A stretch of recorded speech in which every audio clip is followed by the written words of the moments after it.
Well, hello, everyone. Welcome to the third in our series of Episcopal Perspectives webinars on issues of great importance in the upcoming election season. Today, our topic is reproductive rights, reproductive health, and the Episcopal perspective. And we are extremely fortunate to have with us today Dr. Danielle Tumminio Hansen, who is the editor of the current issue of the Anglican Theological Review, which concerns itself entirely with issues of reproductive health. Dr. Tumminio Hansen is the Associate Professor of Practical Theology and Spiritual Care at the Candler School of Theology in Atlanta, Georgia. She is been given more fellowships and grants for her scholarship than anyone could count, and has actually become a recognized media figure on issues related to the intersection of religion and culture. Dr. Tumminio Hansen is a priest in the Episcopal Church. So, Doctor, we are delighted that you're with us today. Oh, it's my pleasure to be with you all. And we're delighted that the rest of you are here today. For those of you who haven't done this before, on the bottom of your screen, you'll see a Q&A icon where you can enter questions for us to consider during our conversation. I will try to keep track of those and answer as many of them. We'll answer as many of them as possible. For your information, in the chat will appear some resources, including a reference to a compendium of statements of the General Convention on a number of issues related to justice and other issues related to this upcoming convention. I would encourage all of you to make these webinars in the recorded form, which is available on our YouTube channel, known to friends of yours who are Episcopalians or sympathetic to our way of being.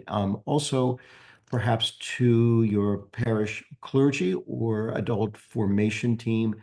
We're hoping that these can be used after the actual live webinar for Christian formation in parishes as we all prepare for this terribly important, terribly consequential election. So, Dr. Tumminio Hansen, you are the editor of this current volume of the Anglican Theological Review, one of the most important journals in the Anglican Communion. It focuses on reproductive choice. What was the reason for the journal's decision to produce this volume? In other words, why this topic and why now?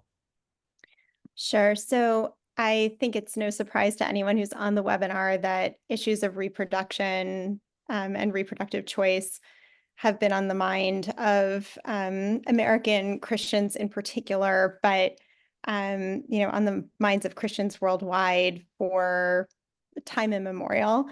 But since the overturn of Roe v. Wade in particular, it's come to the fore in American life in a new way. And so for those of you who don't know how academic journals work, it takes a long time to get a journal from the idea of an issue to its completion.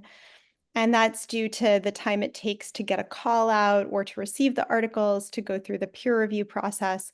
So this journal edition, we really started working on around the time that that Roe was overturned. And it took that long to get it to be released now.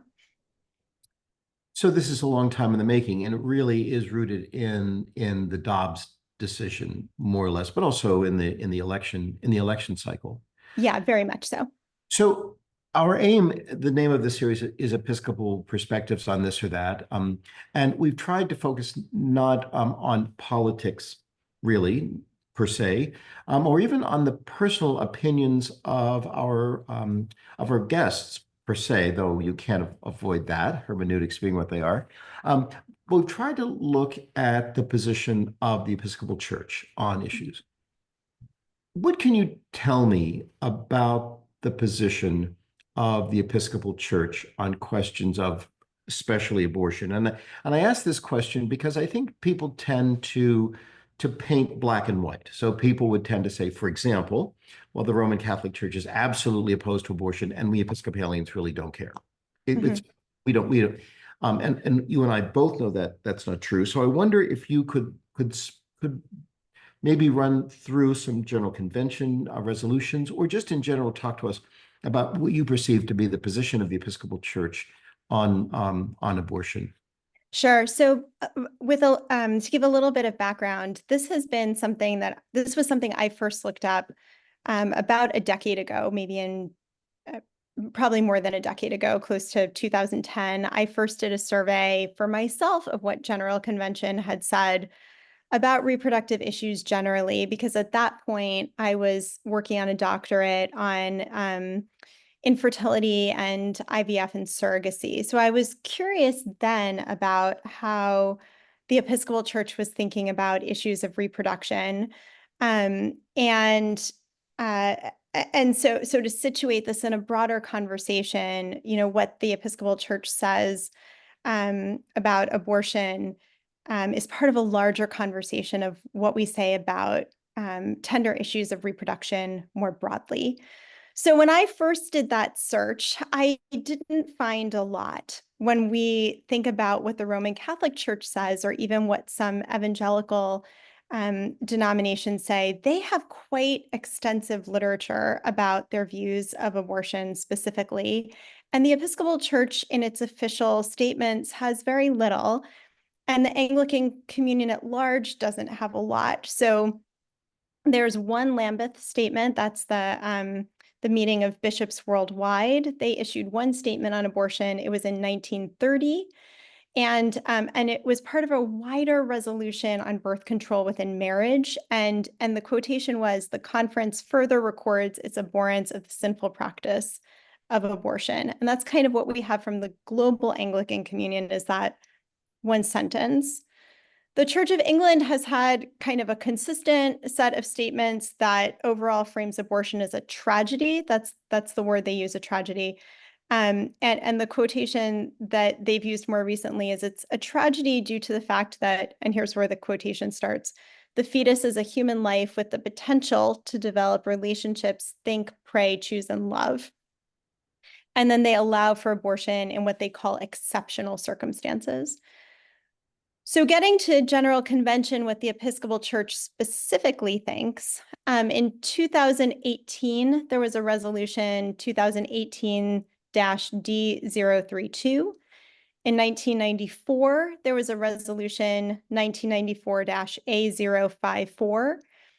And these both say, they assert that, and here's the quotation, "Opposition to any legislation on the part of national or state governments which would abridge or deny the right of individuals to reach informed decisions." And Michael Curry referred to these statements after Roe was overturned, when he spoke about how making abortion illegal would affect marginalized populations. But there are other General Convention statements that conflict with those. So this isn't a General Convention that has always held the same view. And so in 1988, General Convention described abortion in terms not entirely unlike those used by Roman Catholics. And that resolution states that life begins at conception and encourages members of the church to increase their knowledge of pregnancy crisis centers, which deter women from having abortions, and assert that abortion should only be used in extreme situations because the procedure is fundamentally, and here's the word the Church of England uses, tragic. And then the other resolution was from the year 2000, and that's resolution 2000-D083, enjoins parish leaders to become familiar with symptoms of post-abortion stress. And as Lauren Winter talks about in her article for this issue of the Anglican Theological Review, it ultimately resulted in the creation of the Enriching Our Liturgy worship that includes a rite of repentance and reconciliation on abortion. So if you look at all these statements together, there aren't a lot of them, but ultimately they paint an unclear picture of where the Episcopal Church stands on abortion. So what I've heard you say is, on the one hand, the church has made a commitment to standing against legislation that would constrict a woman in her choice about bearing a child, terminating a pregnancy. So on the one hand, the church stands that way, but on the other hand, the church says that abortion is always tragic and that in a sense, life begins at conception. I think that's it, right? And that abortion is only to be used in extreme cases. And both the Church of England and our church say that. So on the one hand, it says that it should only be used in extreme cases, but it says that it's for the woman herself to determine what is extreme. And that's the way I read that. Have I I understood think you? that's a fair read.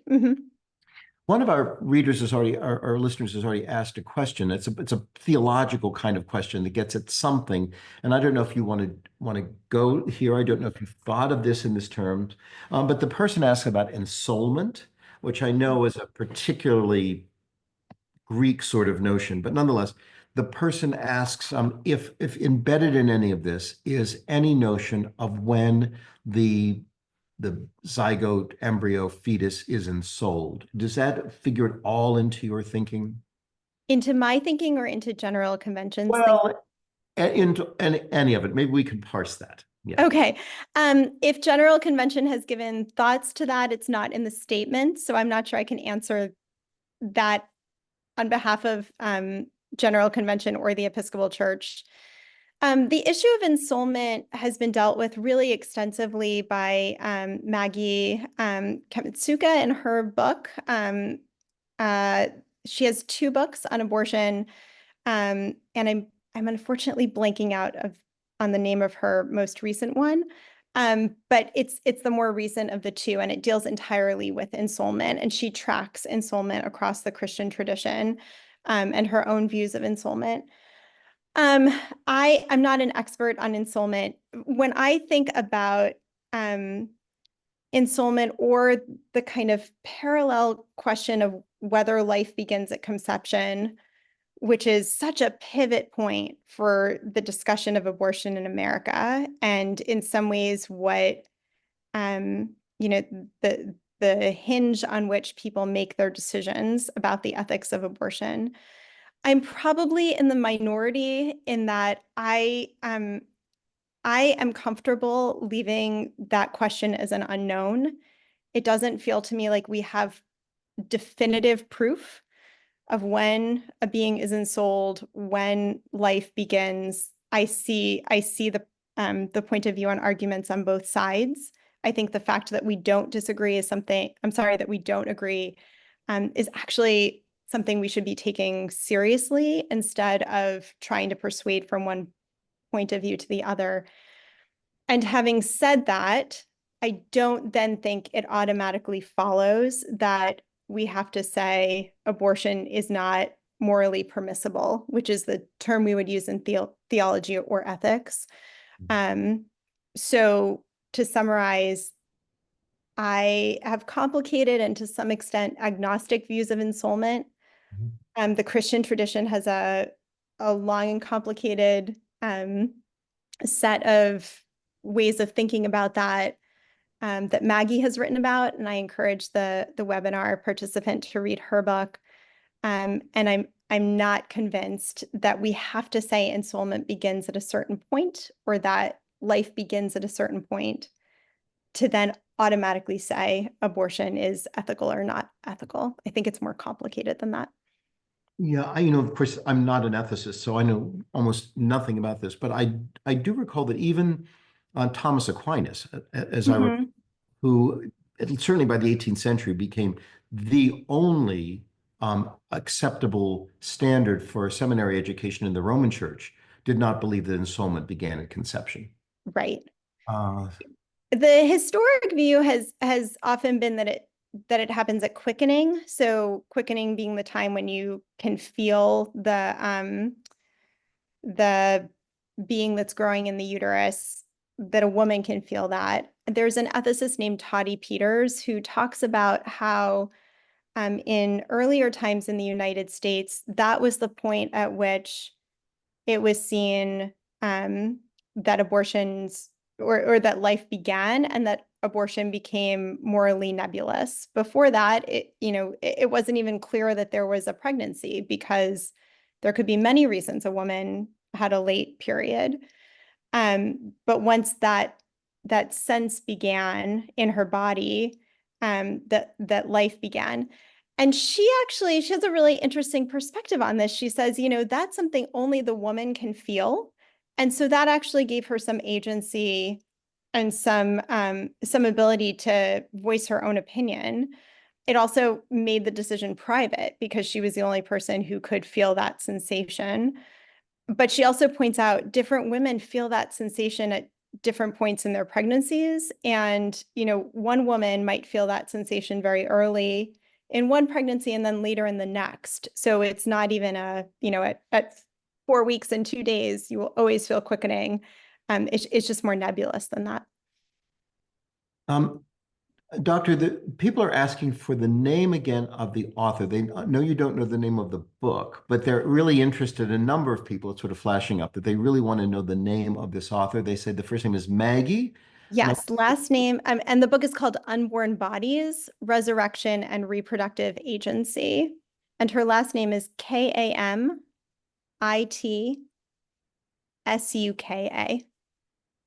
great. Thank you. Thank you. I know a lot of people will be happy to have that.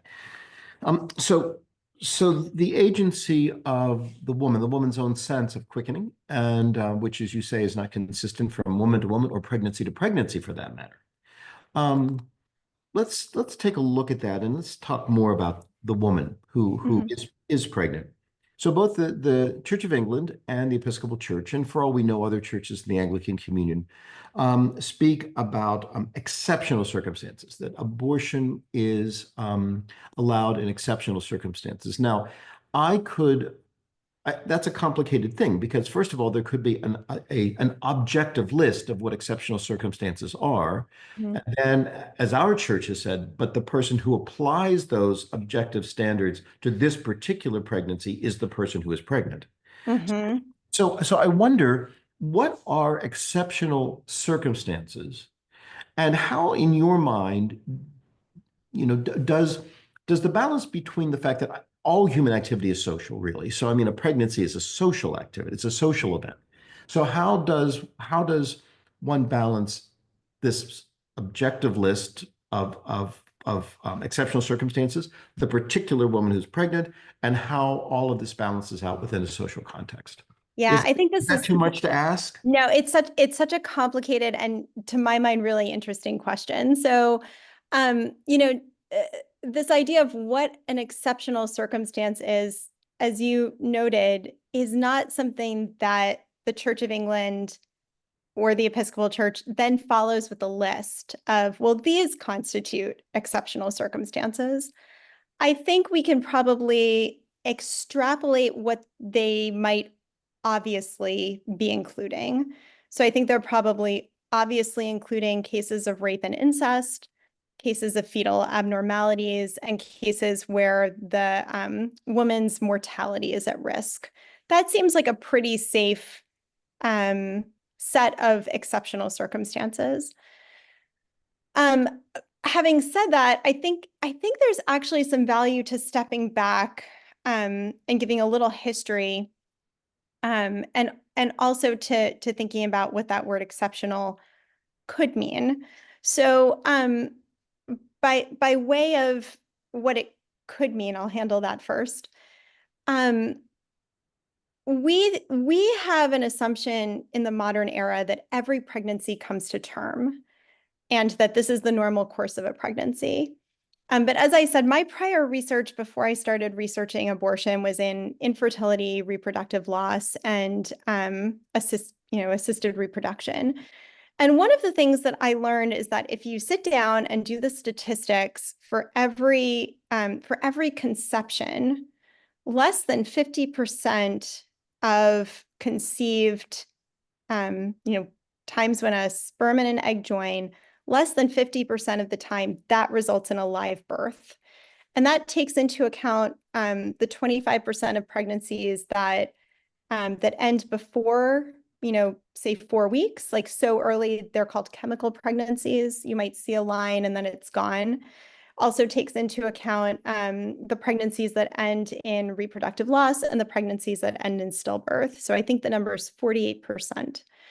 And that number will go down if we think about the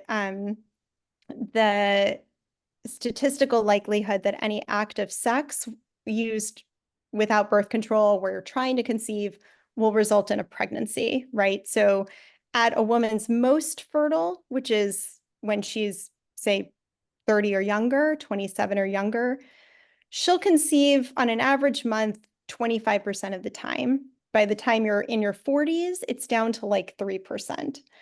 So the idea that any pregnancy is going to come to term, the idea that you're even going to conceive, most of the time a woman is not going to conceive. And so, and most of the time a pregnancy may or may not come to term. So I think one of the things that we start with is this assumption that that every pregnancy is necessarily determined to result in a birth. And I'm not sure that assumption is correct for all the statistical reasons I mentioned, and that's with all the modern medicine that we have. So when we think about then what constitutes an exceptional circumstance, one thing that comes to mind to me is that the exceptional circumstance may be when birth actually occurs, that that exceptional circumstances don't just encompass when life doesn't occur, statistically speaking, or when a live birth doesn't occur. There's a wonderful ethicist named Katie Watson who wrote a book on abortion, and she writes about what she calls ordinary abortions, these abortions that are not included in what we would consider the exceptional cases. And those are a majority of abortions. They're abortions that a woman has because she can't afford a child, or more likely because she can't afford more children, because she wants to pursue educational options, her relationship is falling apart. These are things we consider to be unnewsworthy, right? Like if we're going to see something in a news headline, it's going to be about a woman whose health is at risk, or who has a child with a fetus with a very rare fetal abnormality. We're not going to see the woman who can't afford to have another child. It's just not a very interesting news story that is going to get clicks. But as she points out, the majority of women who seek abortions are seeking them not for exceptional reasons, but for ordinary reasons. And so, it makes us ask what the bounds of exceptional should be if this is what women are discerning for themselves they need. Then the last thing is the history piece. So earlier in this country's history and in England's history, a woman who wanted an abortion needed approval from doctors. So she would need, one or two doctors to look at her circumstance and mark it as exceptional in some way. I was just talking to a colleague the other day who said she knew a woman who was American who had gone to Germany, maybe this was in the 70s, who also needed this documentation from medical professionals. And so the idea of what constitutes exceptional had to be verified by somebody else. And so as much as, if you're of a pro-choice orientation, we might take issue with this term exceptional. I do think it's actually notable that particular situations aren't listed, in part because it allows for more discernment, right? Instead of saying, okay, well, now we have to go to these external sources, these doctors, now we need someone to check a box. I think it's at least a sign that the church is taking a more complicated, nuanced view than that. Because, yeah, I'll just leave it at that. That's great and very helpful. I wonder, before we dig deeper into sort of those more abstract theological questions, well, of course, none of this is abstract, but these theological questions, if we could do something slightly more historical and concrete, to just sort of shift energy a bit. You said earlier about the very sort of strict ensoulment at conception, abortion allowed under no circumstances. You mentioned that that tended to be the position of the Roman Catholic Church, but also you said of evangelical churches. Mhm. And I wonder if you could just, if you have this information at your fingertips, if you could spin out for a bit how the evangelical churches got onto this anti-abortion bandwagon. Because one could say, for example, that the Dobbs decision was really the fruit of years and years of lobbying by the Roman Catholic Church. However, at least as I experience it, some of the most strident anti-Roe v. Wade language and political action was not by Roman Catholics, but by was evangelical Christians. Mhm. So-called evangelical Christians. So I wonder if you could say something about the relationship in the thought world of evangelical Christians to the question of abortion. Yeah, absolutely. So I owe the knowledge I have on this to Randall Balmer, who's a historian, also an Episcopalian. He works up at Dartmouth, and he wrote a tremendous book called Bad Faith. It's very short. I recommend it. And he writes about the history of the evangelical or conservative Christian movement when it comes to abortion, and and says, up until around the time of the Carter administration, this was not a political issue for evangelical and conservative Christians. In fact, many of them weren't even very politically inclined. They tended to be focused on fairly insular communities that they had. They had their own colleges, they had their own schools. They were very concerned with living righteous lives, achieving the world beyond. And what happened here was something of a an issue that was not their primary concern. Around the time of the Carter administration, they began to be drawn into, sorry, one more point before I get to the Carter administration. When Roe v. Wade became law, a very prominent Southern Baptist preacher and the Southern Baptist Convention, I think, both issued statements that were in favor of Roe, saying this is within a woman's right to discern for herself, and kind of left it at that. So if we fast forward a couple of years to the Carter administration, one of the things that administration did was it went into some of these conservative Christian and evangelical schools and wanted to take away their tax exemption because they were not admitting Black students.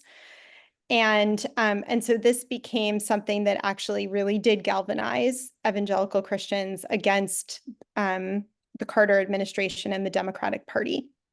They were still not particularly interested in abortion. They were concerned about race.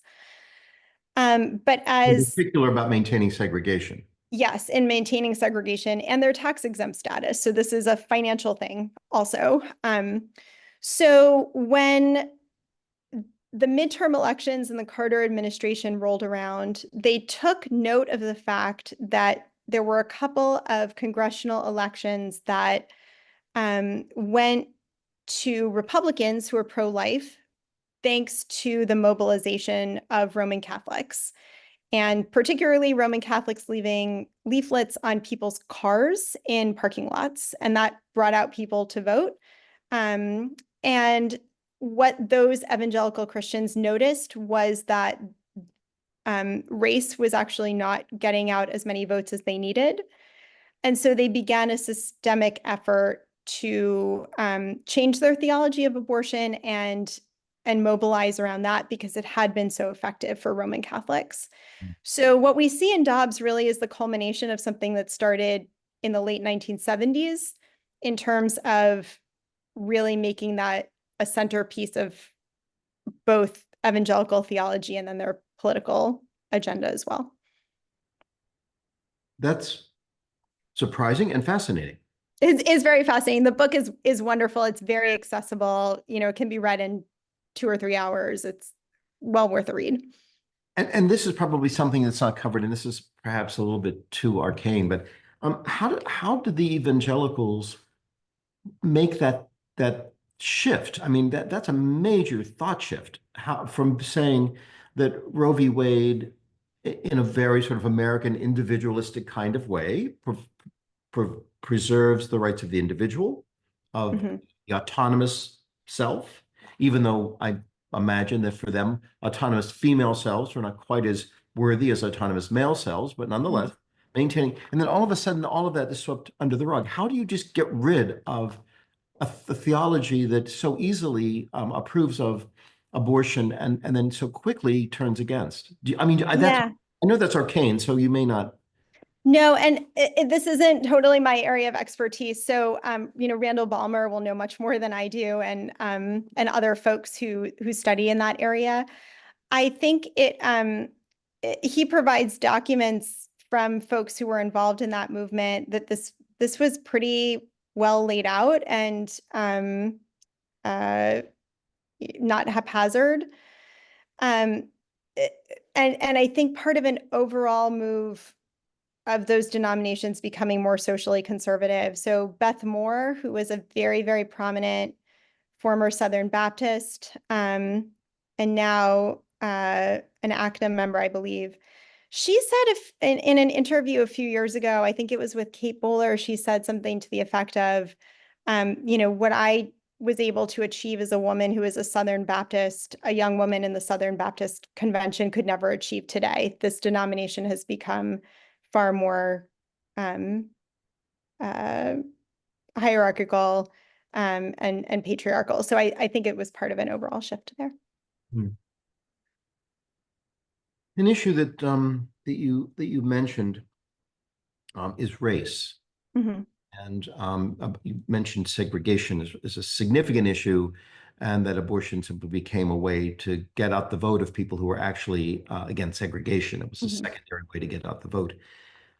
In your volume, at least one, if not a number of your colleagues speak about the relationship between abortion and race, between Dobbs and race. Mhm. Could you say something about that? Because I found it to be challenging.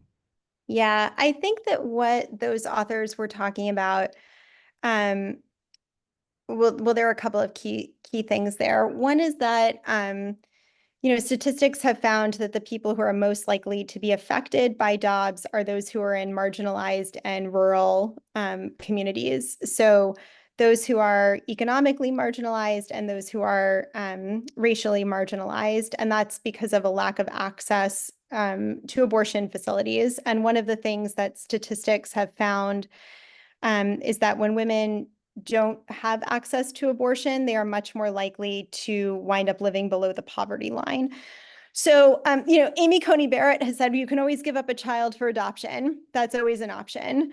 And it theoretically is an option. But when we look at what women do with these pregnancies, 95% of women keep the children that they considered aborting when they can't get access to an abortion facility. So they're not giving those children up.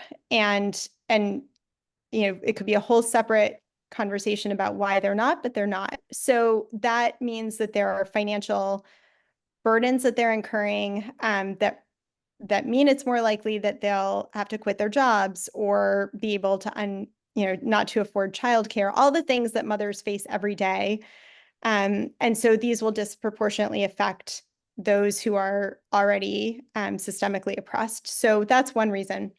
The other thing that one of the other reasons the authors talked a lot about race is that there's a movement in conversations about abortion to think of abortion in terms of reproductive justice. And reproductive justice is a concept developed by 12 Black women who I think it was 12, a group of Black women, and it has three pillars. And one is that women have the right to have children, the right to not have children, and the right to raise children in a safe environment. So when we talk about abortion and its ethics, one of the things that scholars are doing is drawing more and more upon the work of reproductive justice scholars. And those women have really centralized the importance of race in the conversation. And given the strong justice focus of our church, do you think this is a way that we as a church, for example, one of the ways we might approach the issue of the ethics of abortion. And maybe this is one of the ways into dealing with this exceptional notion. Yeah, I think reproductive justice has a lot to offer. And the other way of thinking about abortion, I would like to see us pay a lot more attention to as a church is something called the consent argument. So in the United States, we kind of have two ways of thinking about abortion. You can be pro-life or you can be pro-choice. If you're pro-life, you believe life begins at conception and you should not have an abortion. If you are pro-choice, you believe a woman's agency trumps whatever is growing in her uterus, and therefore she can have an abortion. These are very binary black and white ways of thinking with nothing in the middle. So reproductive justice provides one alternative. I think we need alternatives because abortion is far too complex to be narrowed down to just two ways of thinking. But to my mind, the consent argument is one of the most compelling ways of thinking about abortion, and it really has received very little attention. I find it really helpful. And the idea behind it is that a woman consents to sex and a woman consents to pregnancy, and that you don't necessarily consent to both of them at the same time. So just because you consent to sex does not mean you consent to pregnancy. And that the consent to pregnancy is something that's ongoing. So, I find this helpful because I think it helps explain in part why abortion can be ethically permissible. I think it also is helpful because it reflects what many women face, which is I consented to do this thing. I did not consent to be in this situation as a result. And it's even more so if I didn't consent to sex and I didn't consent to pregnancy. So there are all sorts of ways this can really help explain what women are experiencing that I find helpful, and I think our church might find helpful too. That that brings to mind the Ann Cahill article Mhm. in your volume, and um, she said something there that I found to be interesting, challenging, maybe even questionable, but maybe it relates to what you're saying. She talked about the woman having a relationship with the zygote, the embryo, the fetus, growing within her, and she said that brings about a transformation. That this Mhm. relationship is transformational, but she says this whole thing has been thrust upon the woman, Mhm. and I found myself thinking, well, is that really true? Mhm. Because we all know that one does not accidentally become pregnant. Well, one can accident, but there is agency. There's agency, and so I just wonder, how do you parse that? How do we say the woman did not consent to the pregnancy when and of course that's true, but in a sense, I mean, I would think she did, but Well, I mean, so a majority of cases where a woman becomes pregnant and seeks an abortion, she used birth control. So I think, is when that we true? think Is that about true that, statistically? Is that statistically I true? think it's 75% of cases.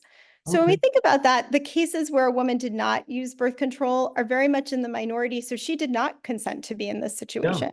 Yeah. Um, and then when we consider something like, a fetal abnormality or a serious health issue, she didn't consent to that either. This is not a situation I think any woman wants to be in, to say, um, you know, I'm pregnant and now my options are possible sepsis or having an abortion. So I think there are many reasons why we can say pregnancy um, is thrust upon a woman that brings me back to the consent argument that I find really, really a helpful way to explain um, what I think women encounter. So, yeah.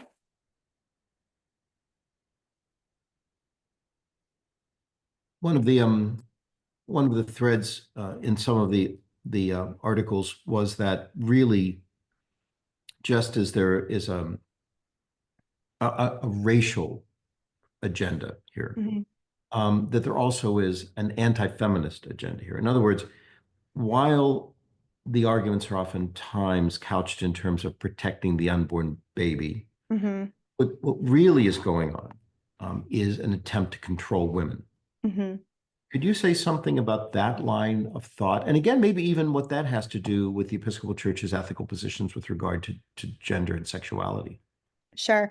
So that's a very, very typical feminist position to say, the desire to regulate abortion is about the desire to control women's bodies. You know, so I think that we could have two discussions about this. And one is whether this is essentially true. And then one is whether it's true in our context, in our society. So, when we look at the reality of what a woman's life in the United States is like, we know there's a gender pay gap. She's not paid as much as men are paid. As I just gave about statistics, there are economic consequences to pregnancy that might cause her to live below the poverty line. It's harder to just financially get ahead.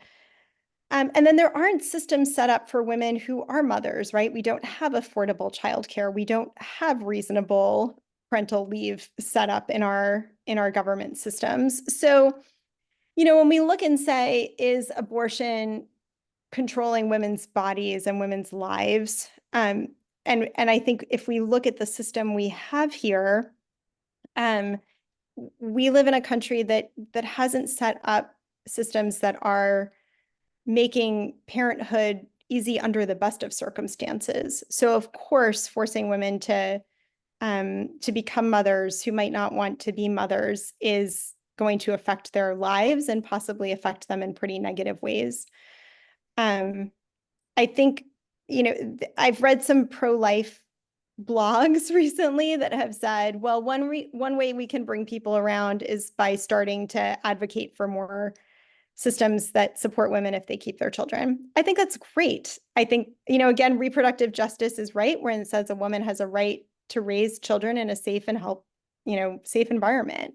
It would be wonderful if we had those things. And I think the pro-life community and the pro-choice community probably agree on that. I think it's going to take a lot more than that to move us from a place of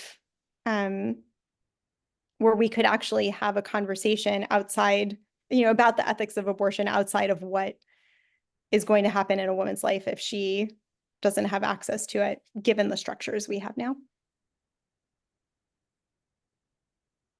So you and I met many, many years ago when we were both on the board of examining chaplains, when we were reading day after day after day the essays written by people who wanted to be priests. And as you know from that time, my academic work has all been in liturgy. I often say Episcopalians are funny when it comes to liturgy. If I walked into church of a given Sunday and announced to the people that I had given up belief in God and that Jesus wasn't divine in any case, they wouldn't care. But if I said we were going to start using different frontals, they would run out right. So Episcopalians, for whatever reason, really care about the liturgy. Early on, you mentioned the EOW volumes, and maybe I should say something to our friends about that. The Book of Common Prayer has essentially doctrinal authority in the church. So you can point to the prayer book and say, we believe X, because we enshrine that in the prayer book. What we believe we enshrine in one way liturgically. But there are liturgical resources that don't have the weight of the Book of Common Prayer, that are provisional. And those rites are gathered in thin volumes, paperback, not bound with the prayer book, called Enriching Our Worship, where many of you know the Enriching Our Worship Eucharistic prayers, alternative, the confession, for example, those of you who are members of the Cathedral worshiping community, the confession we use generally is from Enriching Our Worship. So in those volumes, one of the volumes has a material related to abortion. And your colleague Lauren Winner from Duke, who wrote an essay in your volume, talks a lot about the Enriching Our Worship material. And it interestingly relates back to what we began with when you talked about the statements of General Convention. So for all of us liturgically fixated people here in the Episcopal Church.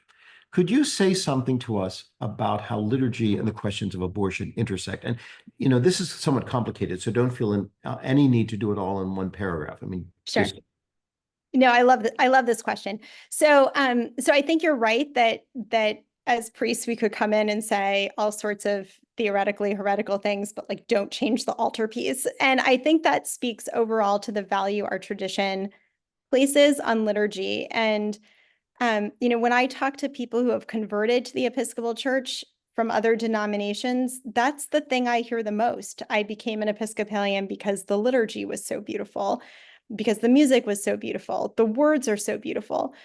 So, our EOW liturgies might not be doctrinal in the way that a papal bull is, but they deeply matter to our identity as Episcopalians because liturgy is so central to who we are.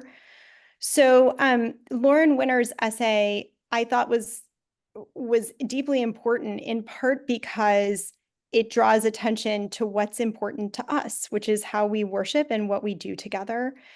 And she does a really, really detailed job of charting the history of those liturgies so that we understand where they came from. And they came out of one of the General Convention resolutions I mentioned earlier about post-abortion syndrome. And that General Convention called for the creation of some liturgical resources, of which included a set of resources about reproduction on the whole.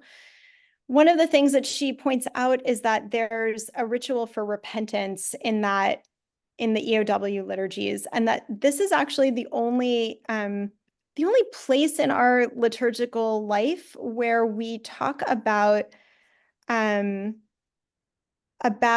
specific sin with specific language and specific accountability. So just to be clear, when you say a liturgy of repentance, you mean repentance for abortion? Yes, framing sin, abortion as a sin that needs repenting of. And we in our prayer book, in our Book of Common Prayer, have liturgies for repentance, but it doesn't spell out specific sins. And so this is very different because it does. And so one of the things Dr. Winner's encouraging us and I think calling us to do is to identify that we've done this here. Is this what we want to have done? Because if it is, our General Convention resolutions are not necessarily consistent with that. But then also, why call out this particular event and not others? And the other thing that she does that I think is very helpful is she presents some statistics on how women respond after an abortion. And these come from something called the Turnaway Study. There have been other studies like this, but the Turnaway Study is the most well-known. It involves something like 5,000 women, so a large number of women, tracked them over a 5-year period, and found that the most common feeling after an abortion at the 5-year mark, and I think at the 9-month mark, at various points, the most common feeling was either relief or no feeling. And so the idea that a majority of women are experiencing something like a post-traumatic stress or post-abortion guilt isn't lining up with what women are telling us. And so then we actually need to step back. And this is what I find theologically really important and really interesting, and say, if we are going to give credibility to our experiences in this world, if we're going to take them seriously, and this is what a majority of women are saying, how they're feeling after having an abortion, then the idea that that there's something to repent of is something we might want to query a bit more critically. We could, in theory, say that large number of women are incorrect, right? There are certainly things that, right, people go through speed on the highway, right? A lot of us don't feel guilty for speeding on the highway. So we can certainly sin and not feel a lot of guilt about it.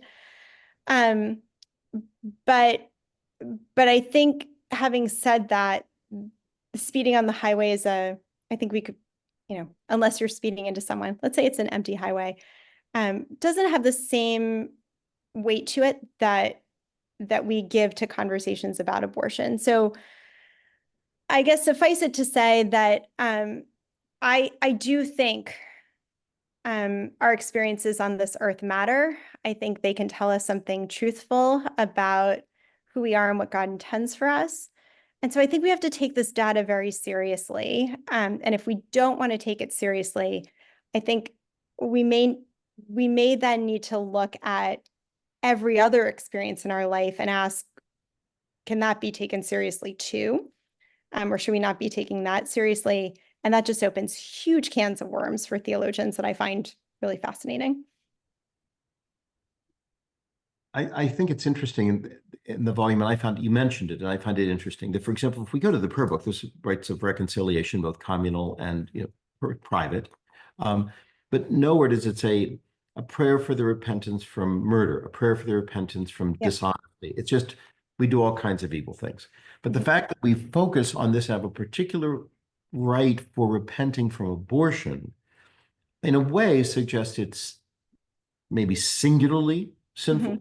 And that's especially concerning when, as you said, the General Convention has said at the end of the day, we don't want legislation about this, and we trust the woman to make a judgment about what's ethical in this circumstance. So it's sort of a mixed message. But as you said right from the beginning, we don't necessarily in this church have a consistent take on all of this. Yeah. And I also really do appreciate what you said about simply because something doesn't make us feel guilty doesn't mean it's not sinful. I mean, in my life, there have been many things that I've done that I've only realized were sinful long after I did them. I felt fine about it, and I realized in hindsight, decades of hindsight, sometime that it was a profoundly sinful activity, but I didn't know it at the time. I wouldn't let myself know it at the time. But at the same time, and I really do applaud this, we have to take seriously people's lived experience. And somehow we can't, these moral categories just don't float above us, that they're grounded in our own experience of right and wrong. And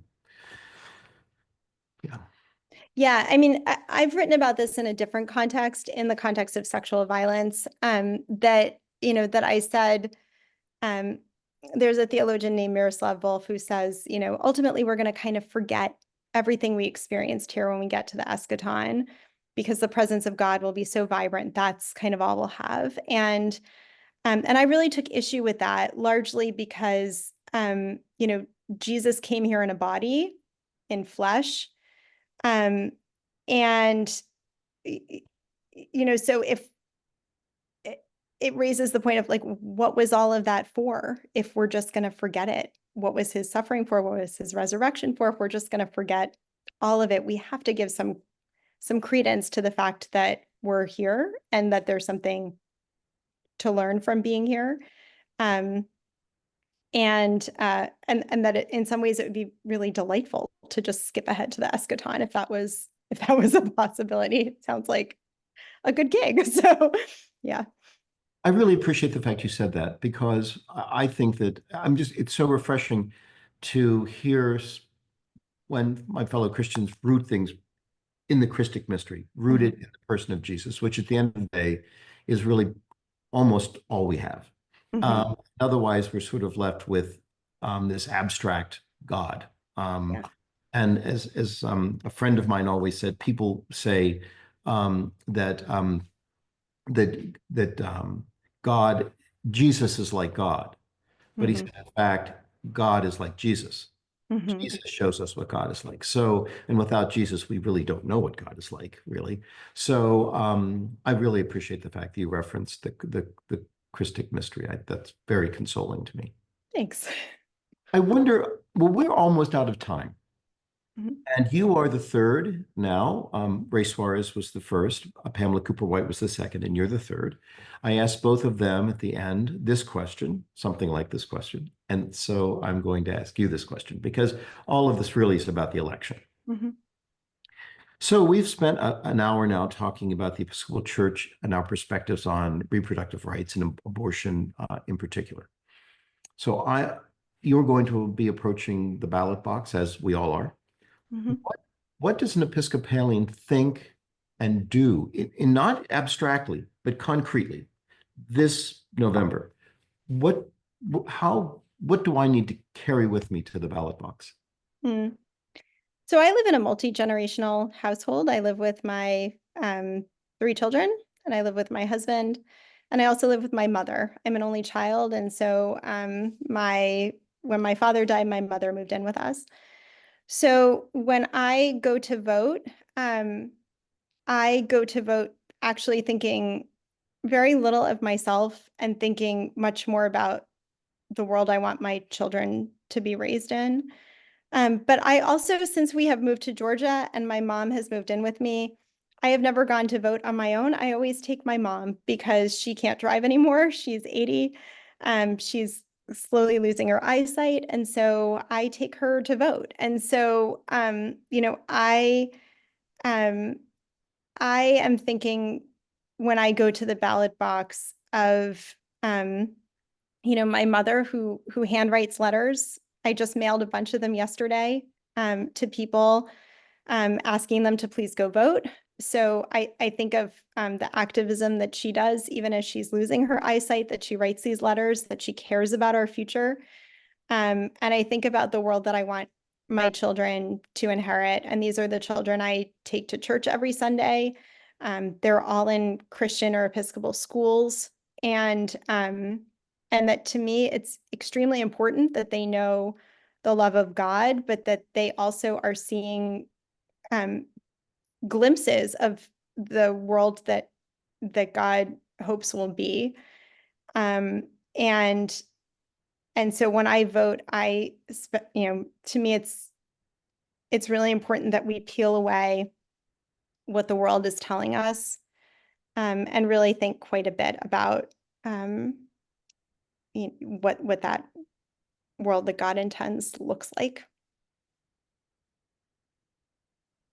Well, thank you for that. It is yet a third word that we now have on this question of how we as Episcopalians should approach the ballot box. But it's a word that has behind it everything you've said today that's been so learned and so passionate, and as I said at the end, so rooted in your clear faith in the Lord Jesus. And so I'm very grateful.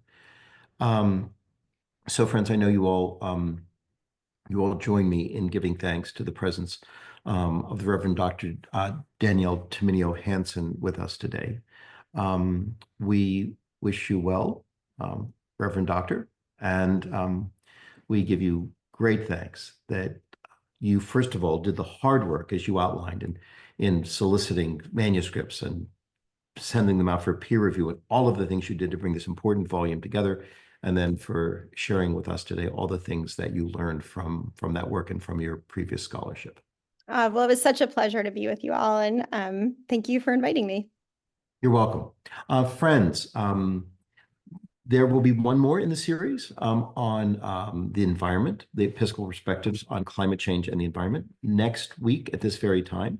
As I mentioned at the beginning, all of these webinars now are available on our YouTube channel, and they could be very useful perhaps to you for review, for friends of yours, or for the faith communities that you come from.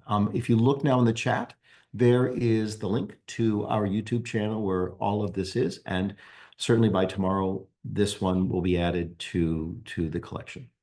So on behalf of all of us here at the Cathedral of St. John the Divine, Matthew Hyde, the Bishop of New York, all of us who work and worship here at the Cathedral, thank you for being with us, and we hope to see you back next week. Bye-bye.